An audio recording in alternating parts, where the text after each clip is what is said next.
பார்க்கறதுக்காக மாப்பிள்ளை வீட்டிலேருந்து வந்திருக்காங்க. மாப்பிள்ளையோட அப்பா சொல்கிறாரு, எனக்கு இந்த மாதிரி ஃபார்மாலிட்டிஸ்லாம் பிடிக்காது, நீங்கள் பொண்ணை காட்டுங்க, பொண்ணை பிடிச்சிருந்தா நாங்கள் எங்கள் வீட்டு பொண்ணாவே நாங்கள் கூப்பிட்டுட்டு போயிடுவோம் அப்படின்னு சொல்கிறாரு. அதுக்குள்ளே பொண்ணு வீட்டு சைட்லேருந்து ஸ்வீட் பலகாரம்லாம் வச்சோன்னே, நீங்கள் ஸ்வீட் சாப்பிட்டுக்கிட்டே இருங்க, பொண்ணு வந்துடுவாங்க அப்படின்னு சொல்லிட்டு பொண்ணோட அப்பா சொல்கிறாரு.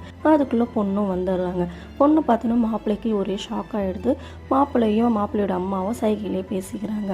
என்னன்னு பார்த்தா பொண்ணுக்கு பார்த்தீங்கன்னா 18 கீழே இருக்குது. அவங்க ஸ்கூல் படிக்கிற ஏஜாக இருக்கிறனால மாப்பிள்ளைக்கு ஷாக்கிங்காக இருக்குது. பொண்ணோட அப்பா சொல்கிறாரு, என் பொண்ணு தான் ஸ்கூல் ஃபஸ்ட்டு டாப்பர் அவள் தான். பொண்ணோட அம்மா சொல்கிறாங்க, ஆமாம், என் ஹஸ்பண்டோட ப்ரெஷர் எல்லாத்தையும் வந்து வீட்டிலே தான் அவள் செக் பண்ணும். மாப்பிள்ளையோட அப்பா, அப்படியா, எனக்கு ரொம்ப சந்தோஷமாக இருக்கே அப்படின்னு சொல்லிட்டு பொண்ணுக்கிட்ட, அப்போது நீ என் பேர பையனை டாக்டர் ஆகிட்டவே எனக்கு நம்பிக்கை இருக்குது அப்படின்னு சொன்னதுமே உடனே பொண்ணு கேட்குறான், அப்போ என்ன மாதிரி ஒரு பொண்ணாக இருந்தால் என்ன பண்ணுவீங்க அப்படின்னு சொல்லி கேட்டதும் மாப்பிளோட அப்பாவுக்கு என்ன பேசுறதுன்னு தெரியல.